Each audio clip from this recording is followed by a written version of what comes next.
सवाल आज का यूं है इन दोनों इश्यूज पर कि क्या समझते हैं हमारे एनालिस्ट, क्या की दरखास्त पर नजरसानी होनी चाहिए, हाँ या नहीं के ऑप्शन है हमारे एनालिस्ट के पास। और पैनल पर आज हमारा साथ दे रहे हैं हसन निसार साहब, मजहर अब्बास साहब, शहजाद इकबाल साहब, इरशाद भट्टी साहब। मुनीब, सबसे पहले आपसे आगाज करते हैं, कानूनी पहलू थोड़ा सा डिस्कस करते हैं। ये जो नजरसानी दरखास्त दायर की गई है, एक जानिब तो यूसुफ रजा गिलानी, साबिक सदर आसिफ अली जरदारी, उन पर फर्द जुर्म आयद कर दी गई है। उनकी जानिब से भी मेडिकल ग्राउंड्स अपनाए जा रहे थे, लेकिन फर्द जुर्म आयद हो गई। दूसरी जानिब नवाज शरीफ ने नजरसानी की दरखास्त डाली है। क्या लगता है आपको, क्या होना चाहिए? बिस्मिल्लाहिर्रहमानिर्रहीम। देखिए, वो जो तोशा खाना रेफरेंस है उसके अंदर तो दो उसके एस्पेक्ट्स हैं। एक तो ये कि जो जरदारी साहब हैं वो मुल्क के अंदर ही हैं, बेशक वो बीमार थे लेकिन वो अदालतों में आते जाते रहे हैं, पेश होते रहे हैं। सो उन्होंने तो कैसी बात नहीं थी कि उन्होंने पेशी से माजरत की हो। एक आधी जगह पर हो सकता है कि उस दिन उन्हें पेशी से माजरत उनकी कबूल हो जाए on medical grounds, Faiq fair enough. उनका केस बड़ा मुख्तलिफ है जो मियाँ नवाज शरीफ साहब का मामला है उससे।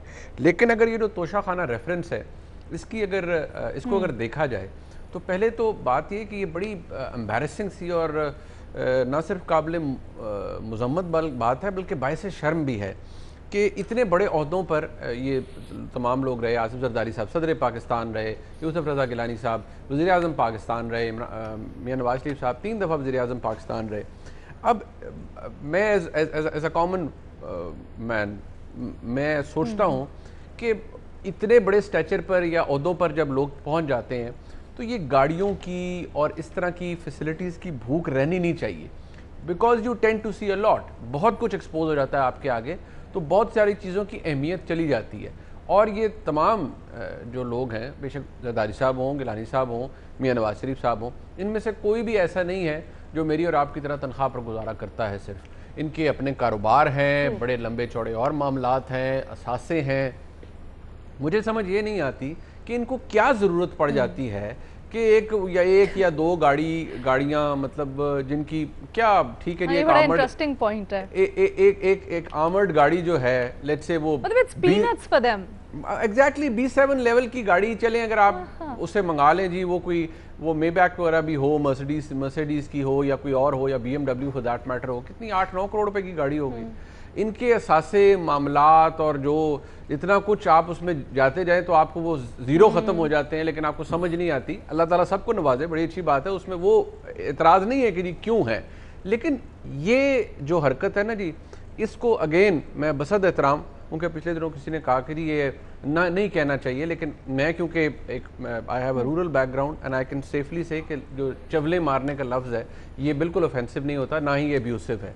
तो ये भी चवल है कि आपको अल्लाह ने इज़्ज़त दे दी, मर्तबा दे दिया, मकाम दे दिया। ये एक छोटी सी हरकत के पीछे जी तोशा खाना को गाड़ी ले रहा है, कोई जी सरकारी को गिफ्ट आए हुए हैं तो वो ले रहा है। यार खुदा का खौफ करें, मतलब अल्लाह ने आपको इतना इज़्ज़त दे दी, इतना मर्तबा दे दिया, आप कोई सदर मुल्क का रहा, कोई वज़ीर आज़म मुल्क का रहा, यार छोड़े। I mean why do you get down to this, rather why do you stoop to this. ज़रूरत कोई नहीं है ना। आप या तो कोई बहुत ही कोई, जिसे पंजाबी में कहते हैं ना, थोड़े वे हों फिर भी बात है। जब इतना सब कुछ देख लिया है, इतना एक्सपोजर, इतना मैसिव किस्म का एक्सपोजर हो गया है, so what's the big deal about it. छोड़ें यार, दफ़ा करें, लानत भेजें, ठीक है, सरकारी जब तक आप हैं तब इस्तेमाल करें। Once you are done with it तो fine, go tata bye bye. Allah ने आपको नवाजा हुआ है, अपनी गाड़ियों के अंदर फिरें, अपने पैसों से गाड़ियाँ खरीदें, बेशक हवाई जहाज़ पूरे ख़ानदान के तमाम लोगों को दे दें, एक एक को, कोई इतराज़ शायद ना करें उसके ऊपर।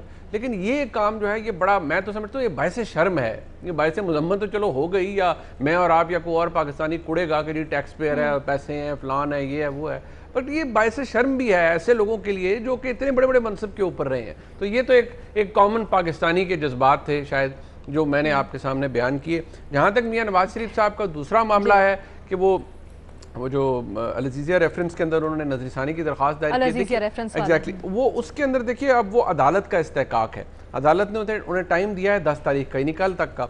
अब वो जज साहिबान देखेंगे कि जो फ्रेश रिपोर्ट्स अपेरेंटली फर्निश की गई है उसमें एक आर्गूमेंट तो है जो कि अभी याद रखिए वो वफाकी हुकूमत ने जवाब देना है अदालत को। अदालत ने लिखा हुआ है अपने लास्ट ऑर्डर के अंदर कि भाई ये आपने बताना है कि आपने हाई कमीशन से कोई बंदा भेजा था उनकी पोजीशन से मिलने के लिए। लास्ट टाइम जो DAG आए थे, डिप्टी अटॉर्नी जनरल, उन्होंने कहा जी मैं पूछ के बताऊंगा। क्या उन्होंने पूछ लिया है और फाइनली कोई जवाब सबमिट किया है? एक तो वो बताएंगे। अगर नहीं किया तो फिर हुकूमत की बड़ी ठीक ठाक किस्म की नालायकी है। अब बैक डेट में कुछ बना लें और ये कहीं जी गए थे, कुंडी नहीं खुली, हमने दरवाजा पीटा, कुंडी नहीं खुली, हम वापस आ गए, ऐसा तो नहीं हो सकता। अच्छा, ये जो आपने पॉइंट उठाया ना हुकूमत वाला, इसके ऊपर मैं आगे जाके जरा दूसरे पैनलिस्ट से भी ओपिनियन लेना चाहूंगी। आप कंप्लीट करना चाह रहे हैं? जी बस एक सेकंड। और दूसरा ये कि एक तो वो इशू है, दूसरा अब ये अदालत का इस्तेकाक है कि वो मियां नवाज शरीफ साहब को मजीद दे सकती है जी, कि क्या है उनकी रिपोर्ट्स इतनी तगड़ी हैं जो अब फर्निश की गई हैं, उनके ऊपर अदालतों ने उनकी बेल एक्सटेंड या फ्रेश बेल उन्हें ग्रांट कर दे। बिकॉज जो पिछली जो है बेल वो तो गैर फाल हो चुकी है टेक्निकली।